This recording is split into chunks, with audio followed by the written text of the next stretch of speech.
Hello friends, welcome, Swagat, Khushamdid. Welcome to the next episode in Domain 1, Security and Risk Management. We will be covering investigation and ethics here. If you look into the objective map of the book, pretty much we have covered a lot of things in the past 22 or 23 videos. So we have covered section 1.2, we have covered section 1.3, and we haven't covered section 1.4, which I will be covering after investigation and ethics. And there are some topics in chapter 2, section 1.9, which I will be covering, once I finish the previous section, which is section 1.4, right? So let's straight go into the topic, which which I will be sort of covering here. Before I go there, I would like you to put some information on some of the interesting facts around our human existence. Let me first go to my drawing board.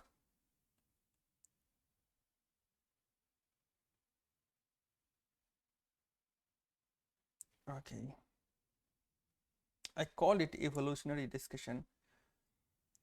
Why I am presenting this information is just to let you know a brief history of our existence, because whatever we do, whatever technology we put in, whatever things we manage, it's all in the end related with people, with humans, and in turns it also related with the planet.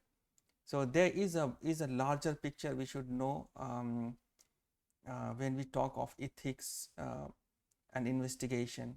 Not investigation as such, but ethics. Ethics is a subject which require an understanding from where it comes from, what is the genesis of ethics, and why we discuss ethics, and how it relates with overall human safety or development of the whole human race, and how it affects the planet. Now, if you look here in my drawing, what I have put some information. This is taken from different sources on internet, and based on my limited knowledge which I carry from my school days. So in the very beginning, scientists believe that there was nothing, and then there is something which is called the Big Bang, which happened, right? This was 13.8 billion years ago. That's a long time. Now, at this stage, when the Big Bang happened, this universe came in being, like it was created. And what was created as a result of this is we came to know that we have now matter plus energy, which came as a result of this big explosion. Now, after some time, not some time, after quite a lot time, so we know that in approximately 4.5 billion years ago, our solar system came in a stable stage. Now, with this, we had a life supporting system, life supporting system in this universe where life can originate, right? Now, at this stage there was no life. It was just a planet which we name Earth, was actually revolving around the sun. So by a stable solar system means that the solar system we know today, this kind of solar system was formed in the galaxy. Now, fast forward to 3.5 to 3.7 billion years ago, something happened on planet Earth. There were some microorganisms which were developed. These microorganisms were called eukaryote cells. Like, they were a unicellular structure with not defined nucleus. Only few nucleic acid like some DNA and RNA in a very primitive form. They were called eukaryote cells, and they were formed inside the water, inside the sea. These references here, I am putting 2130, 2130. I will explain what are these references just in a while. Now, in 3.5 to 3.7 years, billion years ago, it's not only the prokaryote unicellular organism which got created. There was a succession of different living thing, and majority of them were inside the water. We also know that as on today, 97% of the living being are inside the sea. Only 3% are on the dry land. So this is also one interesting fact. Now, the animal kingdom, as we know, it came into existence in 600 to 800 million years ago. So you can see the time difference here. It was 3.5 billion to 600 million, quite a long time. Now, what are animals? As per the biologists, they divide the whole kingdom of living thing into five different kingdom. They are moneras, protista, fungi, plant, and animal, right? So these are classified based on their characteristics. So we are animals, and animals are further classified into phylum, class, order, genus, species, where there are like 31 phylums, out of which 9 are major and 22 are minor. So major are like Porifera, Cnidaria, Platyhelminthes, Aschelminthes. The list goes on. Annelida, Mollusca, Echinodermata, Chordata. So we are Chordata. Chordata are those animals which have well defined what you call backbone, So those are, and humans, modern Homo sapiens, they are part of animal kingdom. Yeah, we all know that. I don't have to repeat it. We are not plants. Now, somewhere around 5 to 7 million years ago, or somewhere I saw around 200,000 years ago, this modern Homo sapiens came in picture. This all information is derived from the scientific work. So yeah, so if there is someone, even me, like myself, I believe in the creation theory, not the evolutionary theory of human creation, but I also acknowledge that evolution is one of the truth of this nature. It happens, and it is happening all the time. However, when it comes to humans, there is a distinction that humans, with all his or her, like humans have this mental faculty where they have self-awareness, consciousness. Those things are some divine intervention, which I personally believe. You are not, I'm not forcing anyone to believe that. It's a matter of research, and I will give you a brief reference on the text from where I derived this knowledge. Now, around 200,000 years ago, the modern Homo sapiens, which we are part of biologically, like the scientifics, the scientists, give this genus a species name. This is the scientific name for humans, Homo sapiens, and they came in a in the picture. And all this thing is a part of continued evolution, and then somewhere around 120,000 years ago, or 140 to 200,000 years ago, something happened which gave rise to a very developed mind, a mind which have the quality which no other animals or any living being had on the earth. And those qualities were only specific to certain Homo sapiens, right? So some people believe it is this time between 140 to 200,000 years ago, or 120,000 years ago. But let's take 120,000 years ago as a reference. Now, what we believe, that this was a direct creation without any any prolonged evolutionary process. This was just given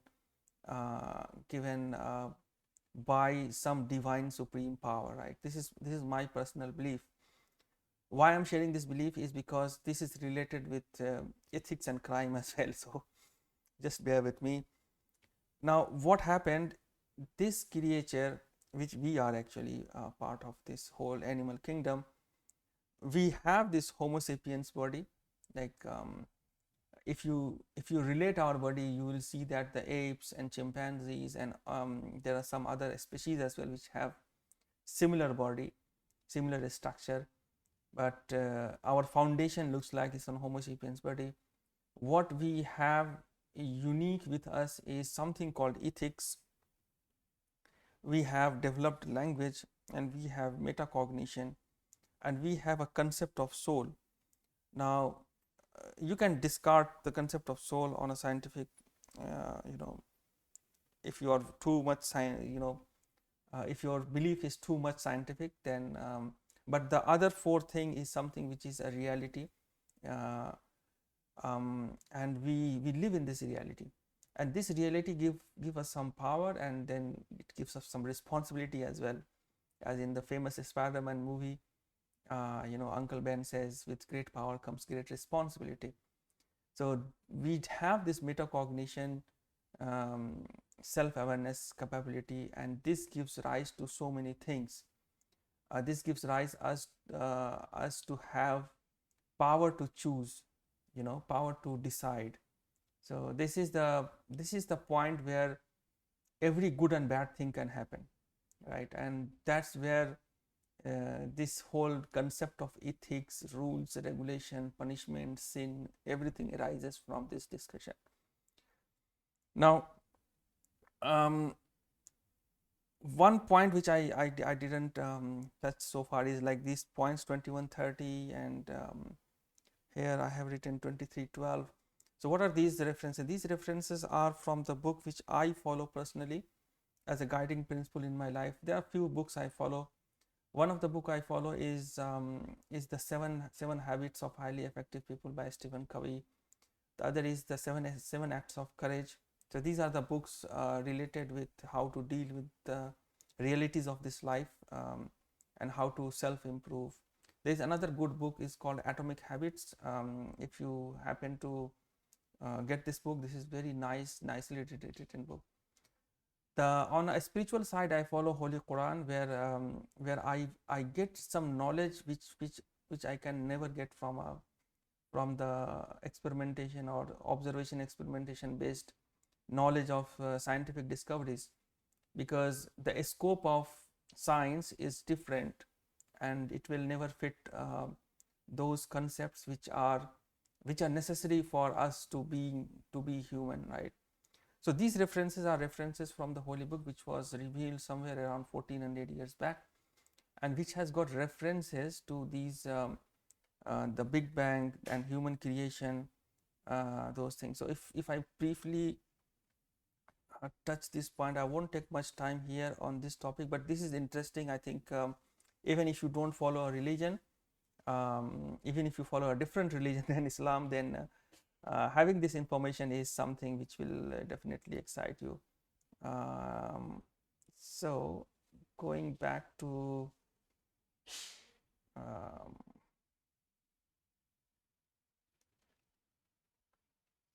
yeah, so I will give you some references here, which I touched in my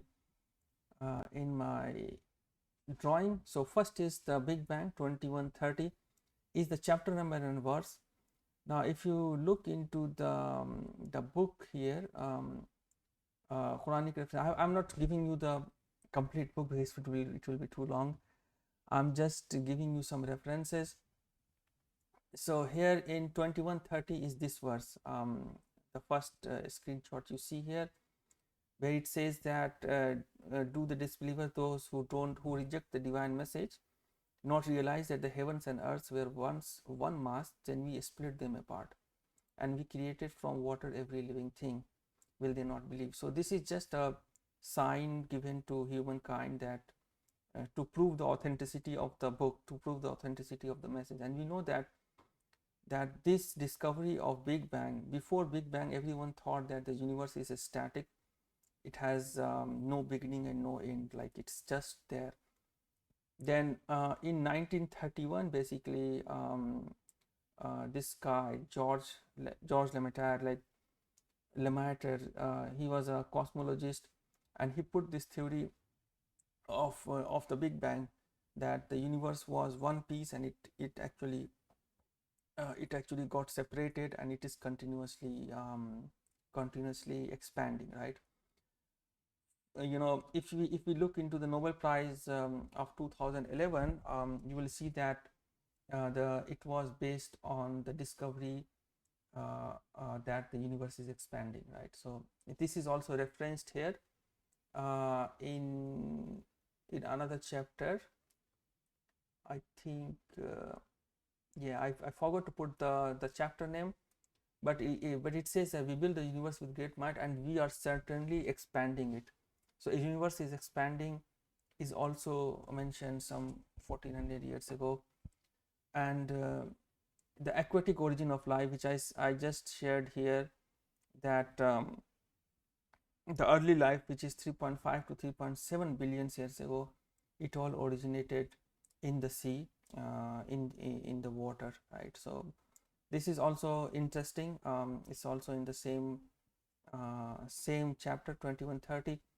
I will put the reference of this verse. We build the universe with great might, and we are certainly expanding it.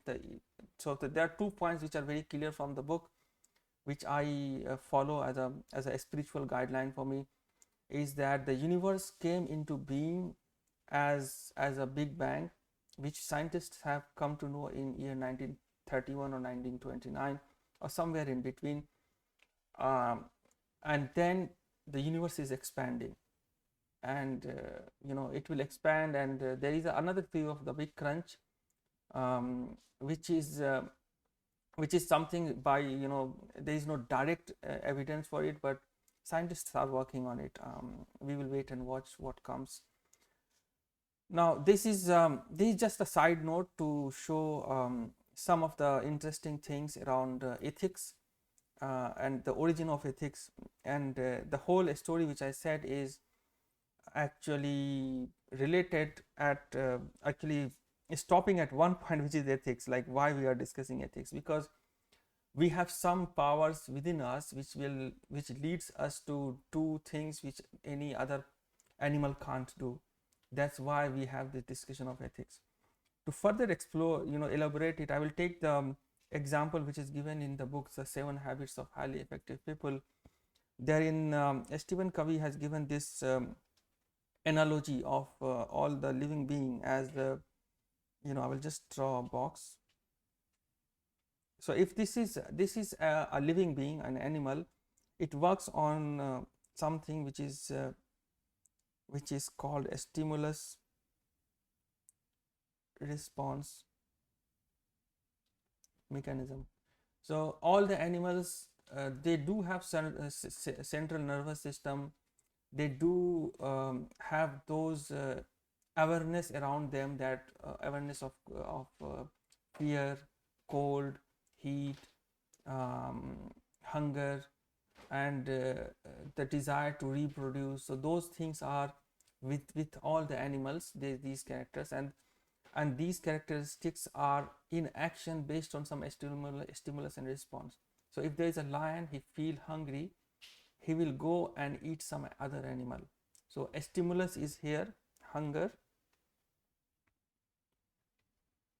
and response is to kill, right? So hunger is a stimulus and response is kill, right? So do you think that that animal is having some moral compass, like why he is killing some other animal? No. Why they don't have this moral compass? There is a very interesting thing here, because though they have this central nervous system, and they have a biological system which actually drives this stimulus response system, and this stimulus response system appears in the biological ecology in some actions, like here a tiger is killing some animal like a deer, right? From a human human like reference frame, it's a very brutal act, but tiger do not think this as a brutal act. He's just following his stimulus and response. That's why the animals, general animals, not those animals, we are not, I'm not including humans here. So animals follow a stimulus response.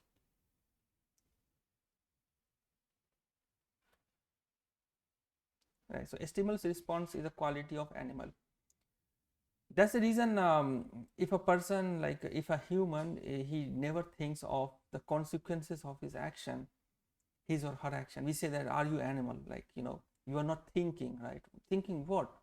Thinking what you are thinking, right? So for humans, so this was any animal being, we are also having this stimulus response system, right?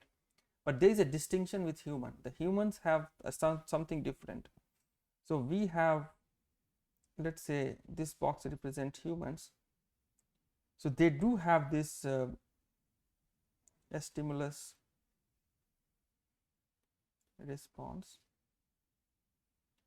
And here I forgot to say that the central nervous system gives rise to something which is called thoughts. So a stimulus triggers central nervous system, it generates some thoughts, and thoughts again triggers feedback to central nervous system, and it produces some response, right? This is animal, right? What humans does, humans also have thoughts.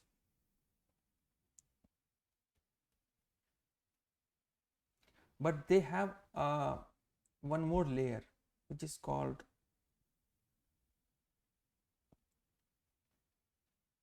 metacognition. I think I referenced this here in my drawing. Metacognition is thinking about thinking, right? Now, what is metacognition? So we get an stimulus, there is a thought process, and there is a metacognition which let us think what we are thinking, and then this thought is feedback, and there is a response, right? So metacognition is basically thinking what we are thinking. It's not only that we are driven by, okay, I'm hungry, I just bang on some shop and just take some food without paying it. It's we are not having only that limited knowledge. If someone loses his or her metacognition faculty, it means that person has gone mad, right? So a human losing metacognition will make that human just an animal, not a human. So there is a human characteristic which is defined by this metacognition faculty. Now, how it operates, metacognition, it operates with a knowledge or with an awareness which is called being self-aware. So metacognition, self-awareness. So self-awareness is a part of metacognition. What is self-awareness? Self-awareness is like if you think that okay, you want to do something, then you have your hands, you identify this part of your body as hand, right? And you can visualize yourself from a distance that you are sitting here. You are aware that you are something, right? You are thinking about what you are thinking. So this is called self-awareness. There is a very interesting story in the again in Holy Book, in the first chapter, where when God created humans, when God created the first human being, then that human being was called Adam, and he was presented to the rest of the creatures in a spiritual realm. So before Adam, there was no creature created on earth which had this this metacognition thing inbuilt with them, right? So when I say like on earth, it means like the creature who emerged from that. We also emerged from the earth. In Quran it says that we created humans from this uh, from a muddy soil. So we are the product of this earth, right? So there was no creature created before who had this metacognition faculty. And to demonstrate that, God said, okay, Adam, can you name these things?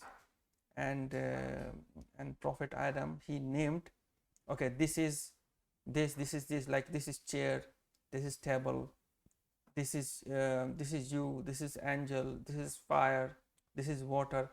So once a creature from earth started speaking, started naming things. So naming things is self-awareness.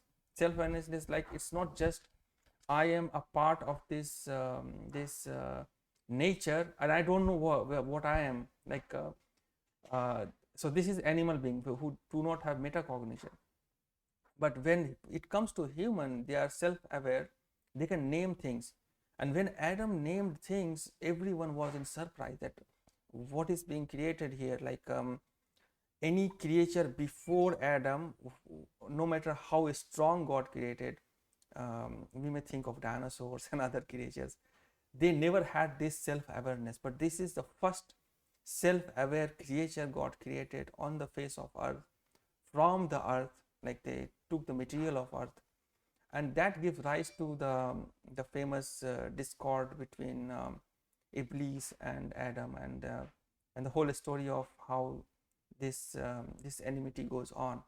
This is in all Abrahamic faith, like in if you look into Bible and Gospels and Quran, you will find the similar story. But there are some distinctions. I won't go into that detail because our subject is not there. Now, with this thought and metacognition, I said that there is some power of doing things on our own will, right? So in humans, it's not only a stimulus and a response. This thought and metacognition, if we combine them, let me combine them in a big box. This is called the power of free will. We have a free will.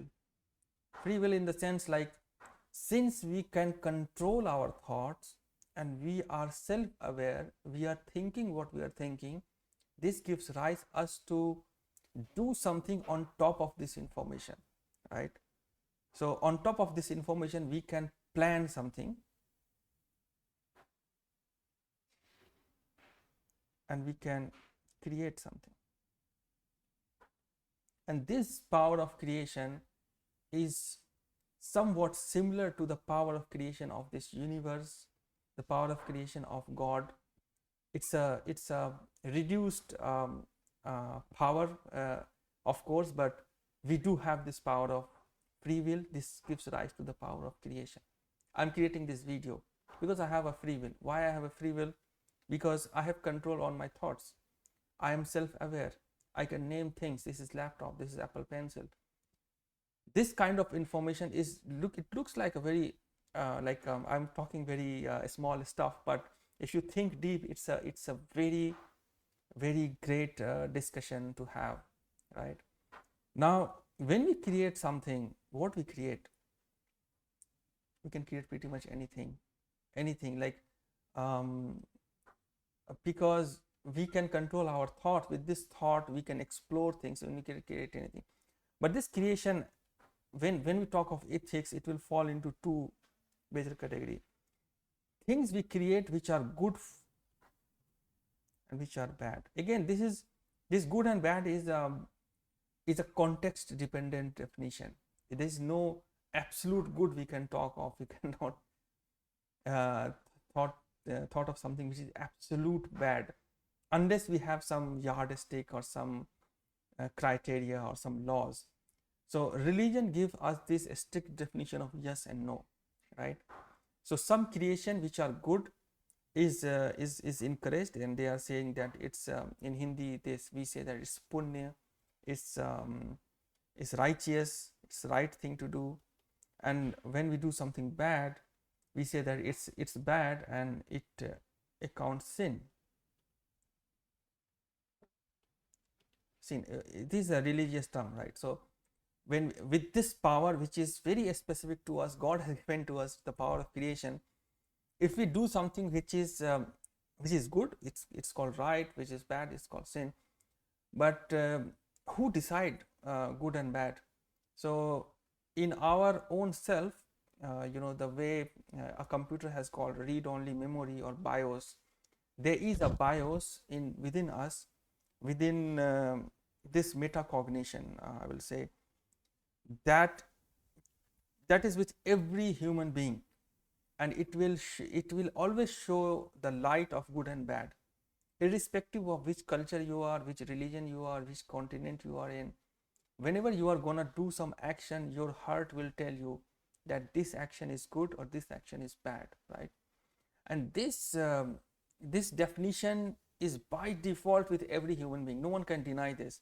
You can't deny the feeling that you are doing something good. The goodness always translate to peace, security, happiness, right? And bad thing also can translate to happiness, but that will be a very short-term happiness, and it will eventually disrupt peace, it will eventually disrupt security. So again, this is a very deep philosophical area to dive deep into metacognition and think how it works and how it relates to religion, how it relates to science and our social order. A discussion which is not part of CISSP. Even this whole discussion is not part of CISSP. I'm just giving you this story so that you can relate ethics.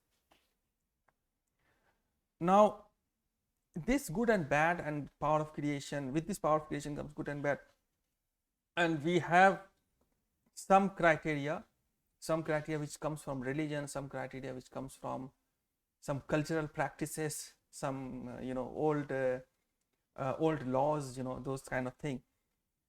So what we have in summary is that there are some principles which are universally accepted. So universally accepted principles, right? What are those principles? Like being truthful, being just, having integrity, personal integrity, justify, truthfulness, there are many more things. You can just count the list, which actually no one can deny that this is something which is good, and there is something bad, like to tell a lie is something bad, right? To do injustice, it is bad. To not have personal integrity, I am thinking something, I am speaking something else, I am doing something else. This is not personal integrity. Our whole thought and action are in very 180-degree phase shift. Like I'm thinking that I'm gonna kill you. When I come to you, I say, nah, your brother, you are so good, and I'm just speaking something else, and then I backstab you. So this is not personal integrity, and no one will say that this is a good action. From where this definition come from? This definition come from our innate disposition, which is there, given by God, to have some sort of personal or like social order on this planet Earth. Now, in information security, we have equivalent principles which we have derived from these principles, right? So we have principle of confidentiality, integrity, and availability. This is one set of principles. Then we have access control, non-repudiation. So I have already discussed this in 2 video, like the unique insight of CIA. You can refer there. Now, this is what gives rise to ethics. So if I put these two in a box, good and bad, or right and wrong, or right and sin, this will define a term which is called ethics, and it's only for humans because we have metacognition. I hope this segment is clear. This segment will act as a preamble. It's some interesting discussion around what is ethics.